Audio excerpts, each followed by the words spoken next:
Saudações! Bem-vindos ao Anti-Liars, onde sempre buscamos a verdade e dissipamos as mentiras. Eu sou seu anfitrião, Howard Selch. Recentemente, houve duas reviravoltas históricas muito dramáticas para o movimento de unificação.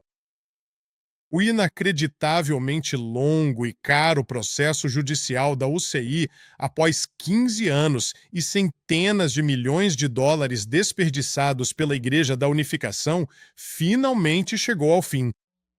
Pois os Estados Unidos e sua Suprema Corte emitiram a decisão final, rejeitando o último recurso da Federação das Famílias para a Paz e Unificação Mundial, em 9 de março. A decisão da Suprema Corte saiu tão rápido que deve ter parecido um tapa na cara para a liderança da Federação das Famílias.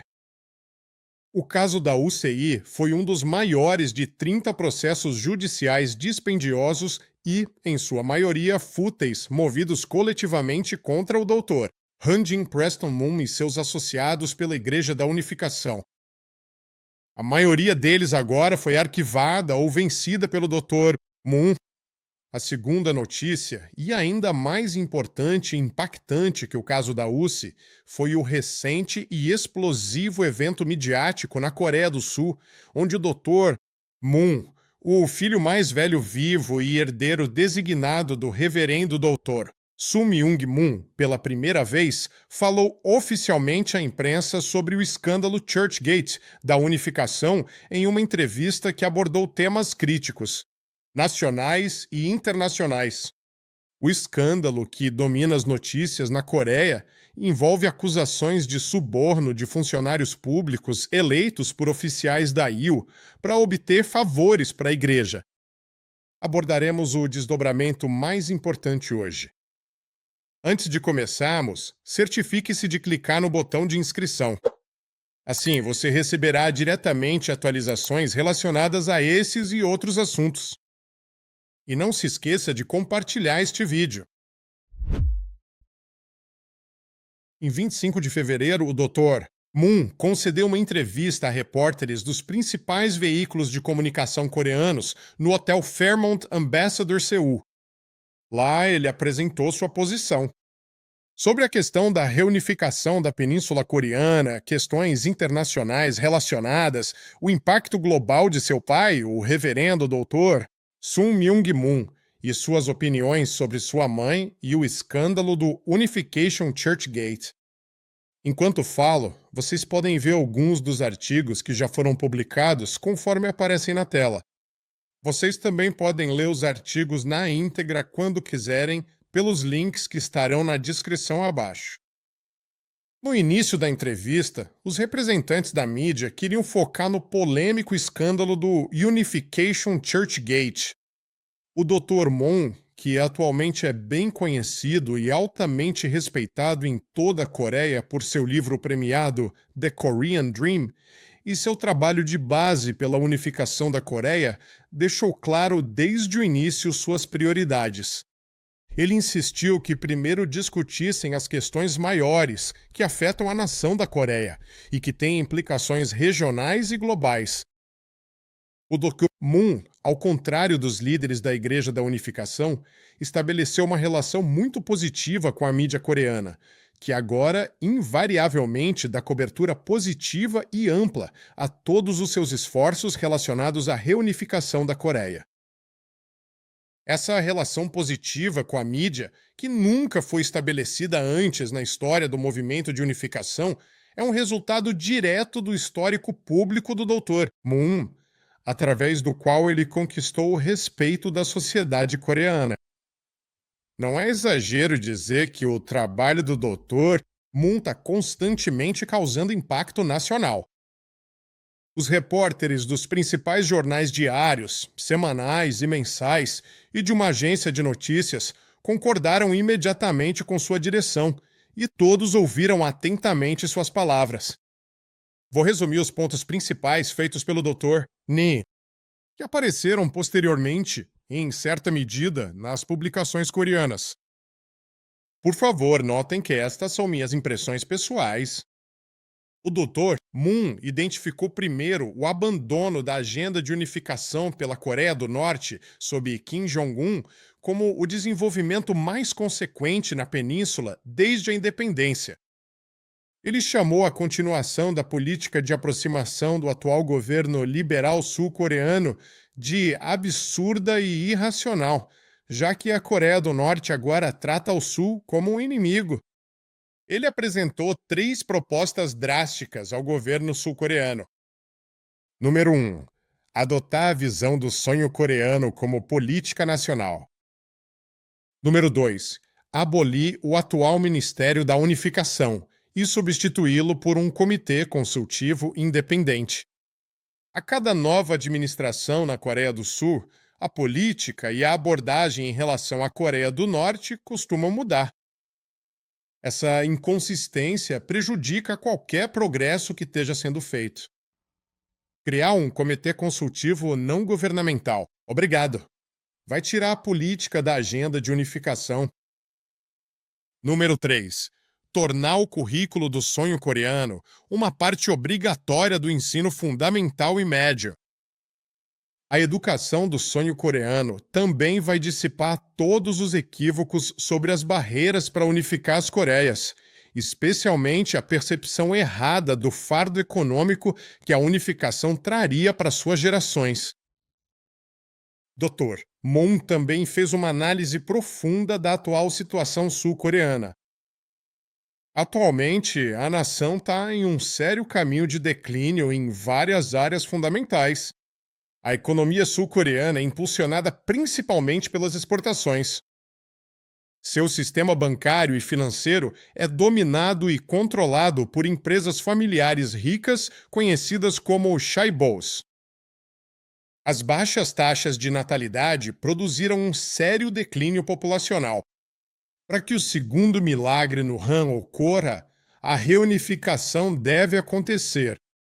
Dr. Moon previu que a unificação da península produziria um boom econômico comparável ao desenvolvimento costeiro da China, 25 milhões de novos consumidores, redução da vulnerabilidade das exportações e oportunidades de empreendedorismo. Isso poderia quebrar o domínio dos chaebols na economia sul-coreana. Ele descartou os medos sobre o custo da unificação como sendo baseados em dados desatualizados da CIA. Extrapolações da reunificação alemã. Doutor, os esforços muito eficazes de Moon pela unificação incluíram a fundação da influente Ação Nacional pela Coreia Unida em 2012. A ACU cresceu e se tornou a maior coalizão de base liderada por cidadãos pela unificação na história da Coreia do Sul. O Dr. Moon explicou que transformações pacíficas de sucesso foram de baixo para cima e guiadas por visão, nunca de cima para baixo ou intergovernamentais. O Dr. Moon apresentou suas posições sobre os atuais assuntos geopolíticos globais. Ele instou os repórteres coreanos a prestarem muita atenção ao Irã. Ele acredita que Kim Jong-un está observando a resposta americana aos movimentos de base iranianos.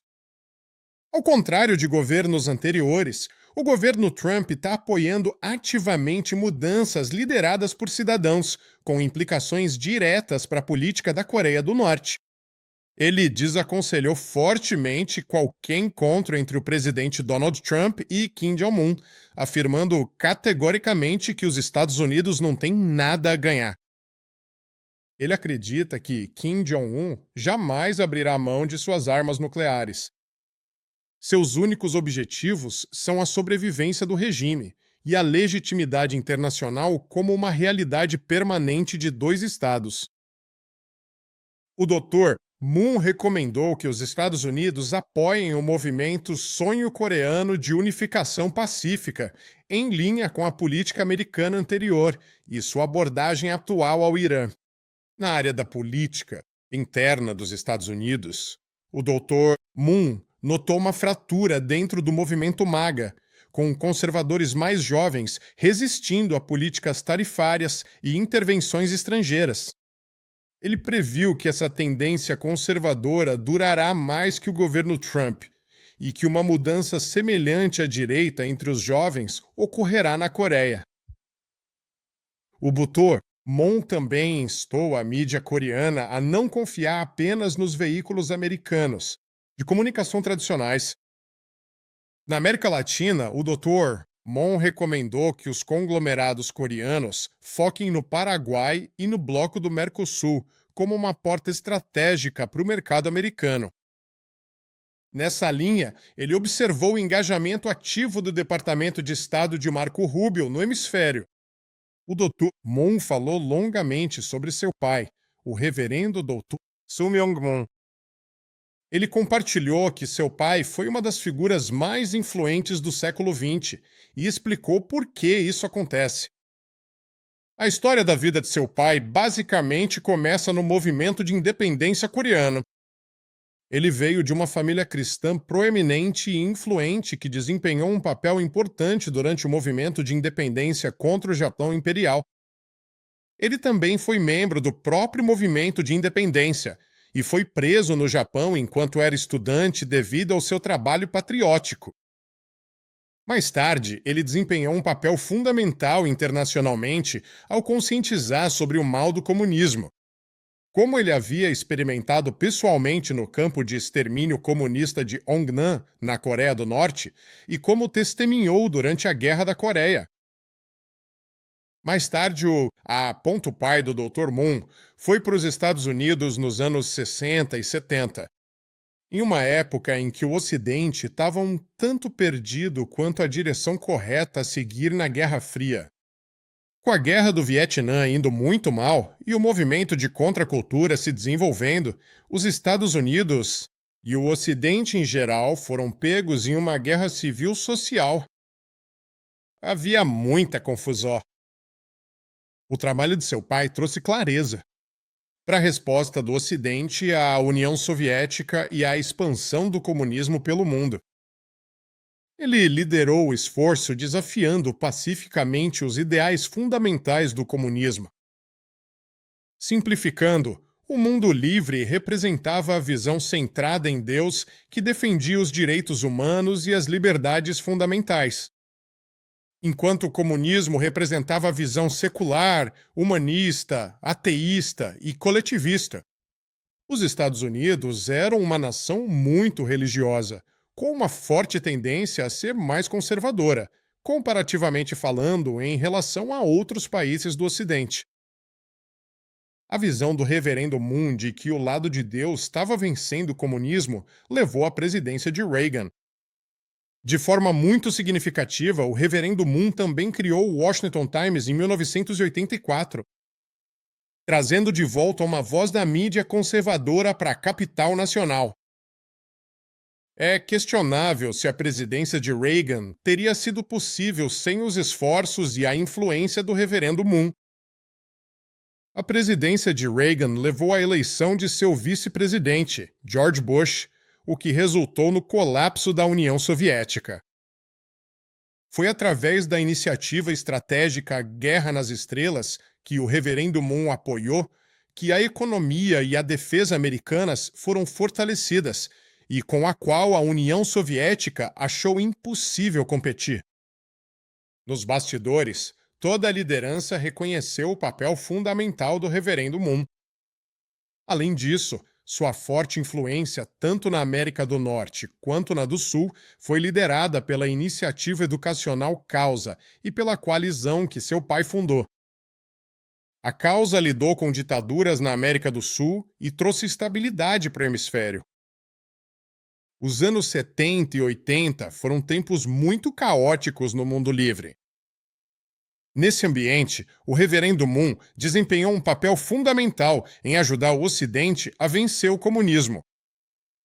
Ele também promoveu a integração de ex-nações comunistas, como a Mongólia e a Alemanha Oriental, ao mundo livre. Eu senti que o Dr. Moon testemunhou com muita força sobre seu pai, apresentando à mídia coreana que o papel e o impacto de seu pai foram muito além da nação da Coreia. Muitos na América e ao redor do mundo também reconheceram seu pai como uma figura central na vitória da Guerra Fria. Eu estava em uma conferência em Washington, D.C., onde o ex-secretário de Defesa dos Estados Unidos, Cap Weinberger, declarou publicamente que o reverendo Moon, mais do que qualquer outro, trouxe a vitória na Guerra Fria. Muitos na Coreia do Norte também pensavam nele dessa forma, especialmente depois que o reverendo Moon realizou o encontro histórico com Kim Il-sung. Como uma figura gigante na história global, o reverendo Moon foi, sem dúvida, um dos líderes mais consequentes e influentes do século XX. Após abordar os tópicos mais cruciais de assuntos nacionais e internacionais, o Dr. Moon passou a explicar o contexto e as causas da crise interna e do cisma da Igreja da Unificação, e deu sua perspectiva sobre o escândalo Unification Churchgate. O Dr. Moon esclareceu a verdadeira natureza do movimento de unificação. Ele caracterizou o movimento como um movimento carismático, messiânico e providencial. Certamente não uma igreja convencional. Ele afirmou enfaticamente que o reverendo Moon nunca teve a intenção de criar uma igreja ou uma nova religião. O rótulo Igreja da Unificação em si foi criado primeiro por detratores, e o nome foi adotado pelos primeiros discípulos. Na verdade, a entidade original era uma associação, que o reverendo Moon chamou de Associação do Espírito Santo, para a unificação do cristianismo mundial. O movimento, historicamente, sempre operou sob autoridade espiritual, em vez de cargos jurídicos.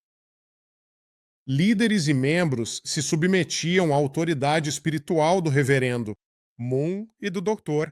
Hun Jin Moon por boa fé, não por necessidade jurídica. Em 1º de maio de 1994, no 40º aniversário da HSAUWC, o reverendo Moon declarou o fim da era da Igreja. Ele estabeleceu a Federação das Famílias para a Paz Mundial, a Federação das Mulheres, a Federação dos Jovens, etc., e, por fim, a Federação para a Paz Universal. Isso não foi uma mudança de marca, mas um mandato teológico para ir além da religião institucional rumo a valores universais e a cooperação interreligiosa. Tragicamente, esse mandato do reverendo Moon enfrentou forte resistência de líderes corruptos da igreja, que também se tornaram os principais arquitetos da cisão dentro do movimento. Esses líderes da IU resistiram às reformas do fim da era da igreja porque desmanchar a estrutura institucional da igreja significava perder seu papel de intermediário e o poder sobre os membros, o controle jurídico sobre as organizações e benefícios pessoais, incluindo ganhos financeiros. A responsabilidade principal pela cisão é dos líderes coreanos da igreja, não dos membros da família do reverendo Moon. Antes da cisão, o Dr. Moon, seguindo o exemplo de seu pai, estava descentralizando a autoridade dos líderes e direcionando mais autoridade para as famílias abençoadas. Isso ameaçou diretamente os privilégios da classe de liderança da igreja, que costumava desfrutar de mansões, enviar seus filhos para escolas de elite e universidades de ponta e tinha caminhos de imigração através de vistos religiosos.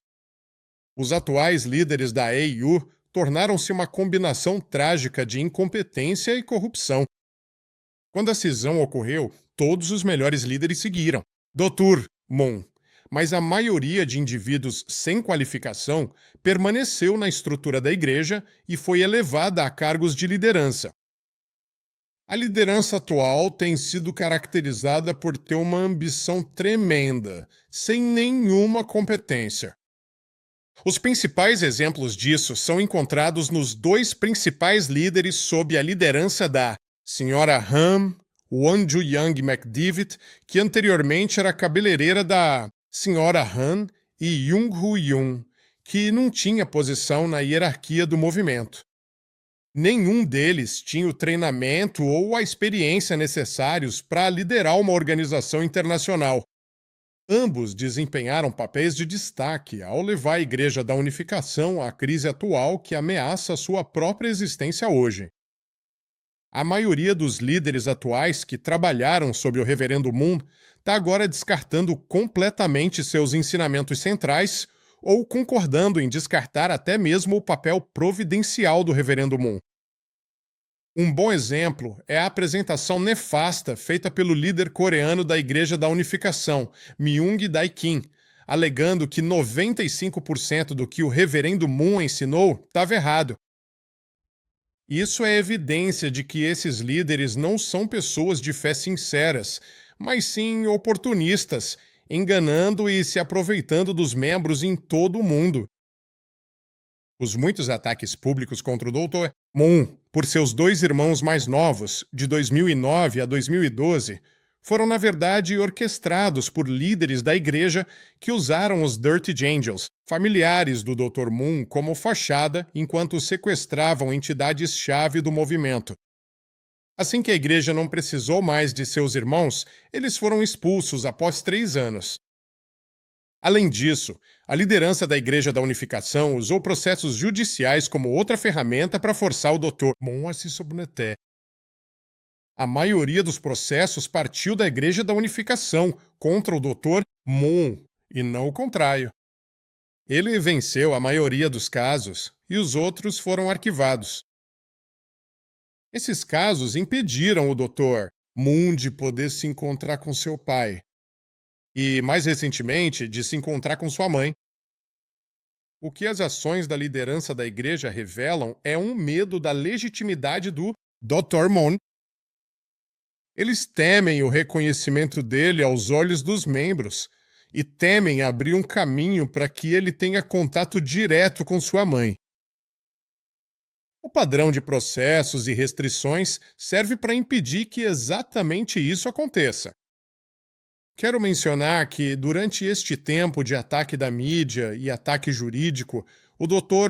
Moon nunca respondeu ou atacou a família de seu pai, que eram eles mesmos vítimas da liderança da UC, em sua visão. Proteger sua família foi o motivo pelo qual ele permaneceu em silêncio por tanto tempo. Agora que seus irmãos foram expulsos e sua mãe está na prisão, não há razão para ele permanecer em silêncio sobre as questões. Dr. Moon também deu uma análise jurídica sobre o caso criminal de sua mãe durante esta entrevista.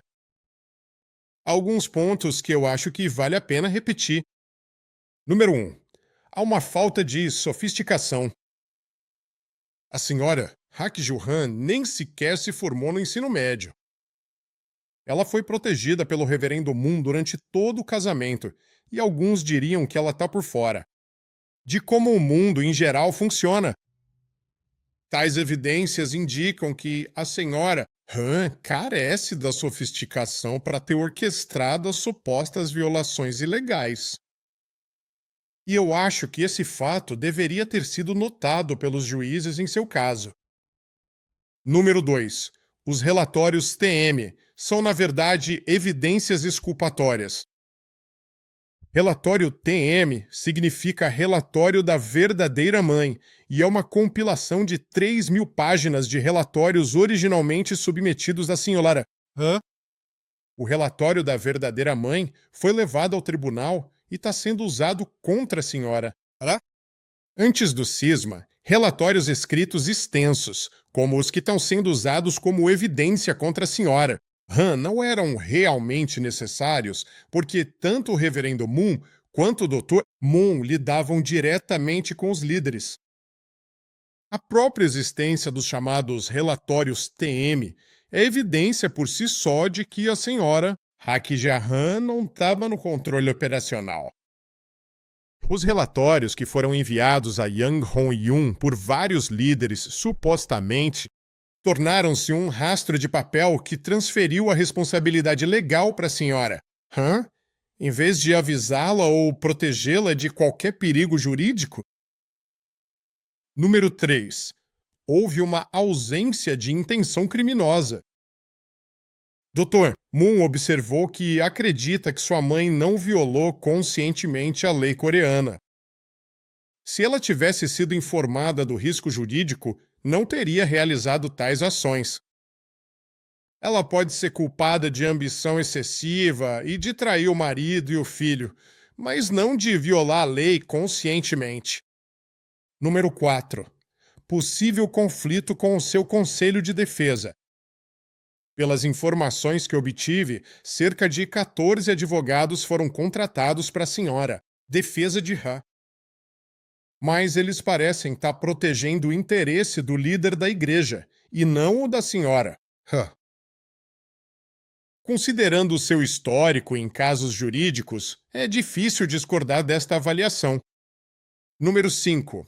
É importante seguir o dinheiro. Jornalistas e o público devem rastrear os fluxos financeiros. O dinheiro está com os líderes da igreja e suas famílias, não com a família do reverendo Moon.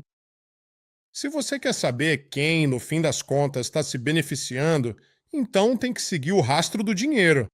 Quem está se beneficiando financeiramente da estrutura atual da Igreja da Unificação? Certamente não é a família do reverendo Moon, mas os líderes da Igreja da Unificação que mantêm o controle. E quem está sendo punido por essa estrutura de igreja malfadada? Porque a idosa senhora Han está na prisão. E não cada um dos outros líderes da Igreja da Unificação que bolaram o esquema de suborno? Em relação às alegações de suborno de funcionários do governo, é importante entender a prática global da Igreja da Unificação de pagar honorários a VIPs. Essa prática poderia ser vista como uma